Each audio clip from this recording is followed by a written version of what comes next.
In a world where sustainable travel is becoming a priority, ecolodges offer a unique way to experience nature without harming it. But before starting an ecolodge, we must ask if it is feasible. This study explores the environmental, social, and financial aspect of building an ecolodge. Sitio Malalim, Barangay San Jose, General Luna, Quezon. A location rich in biodiversity and ecotourism potential. Ecology play a vital role in protecting biodiversity by preserving natural habitats. Unlike traditional resorts that clear forests, ecologies are built with minimal impact, allowing wildlife to thrive. Sitio Malalim is home to diverse ecosystem, making it ideal place from ecotourism. Guided nature walks help visitors understand the delicate balance of the environment while ensuring that their presence does not disturb local species. Ecology of offer more than an escape into nature. They provide a chance to learn from local cultures.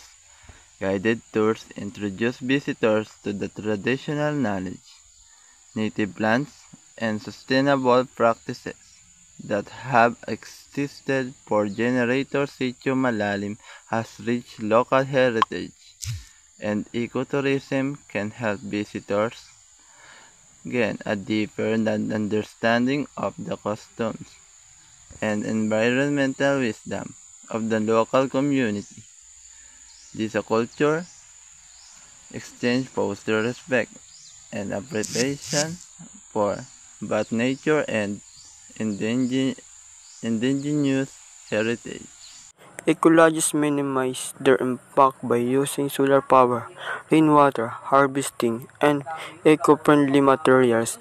In General Luna, Quezon, these green practices keep tourism sustainable, showing that hospitality and nature conservation can work together. Ecologic over nature, cultural, and learning.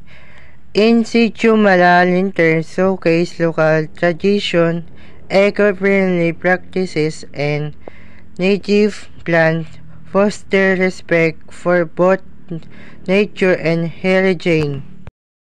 Activities tourists can enjoy. Natural pools. Swimming in natural pools surrounded by rainforests offer a refreshing scenic experience. Forest trails, guided or self-guided hikers through rainforest trails allow visitors to experience diverse ecosystem up close. Lodges. Staying in eco-friendly lodges offer comfort while allowing tourists to stay connected with nature. Mountain biking. Many eco-lodges offer mountain biking trails perfect for exploring the landscape in adventure way. This eco-lodge activities create memorable experience while supporting ecological preservation and community well-being. Sustainable tourism creates new opportunities for local communities. Ecolodges provide jobs in hospitality, wildlife conservation, and tourism services, reducing reliance on environmentally harmful industries like logging or mining. For the residents of Barangay San Jose, General Luna, ecotourism can be a sustainable source of income, allowing them to benefit from their natural surroundings while protecting them for future generations. Ecolodges and rainforest exploration offer a way to travel responsibly while supporting conservation and local communities. Our feasibility study confirms that ecolodges in situ malalim Barangay San Jose, General Luna can be environmentally sustainable, culturally enriching, and financially viable. The future of tourism in Green. Let's explore the wisely and protect what matters.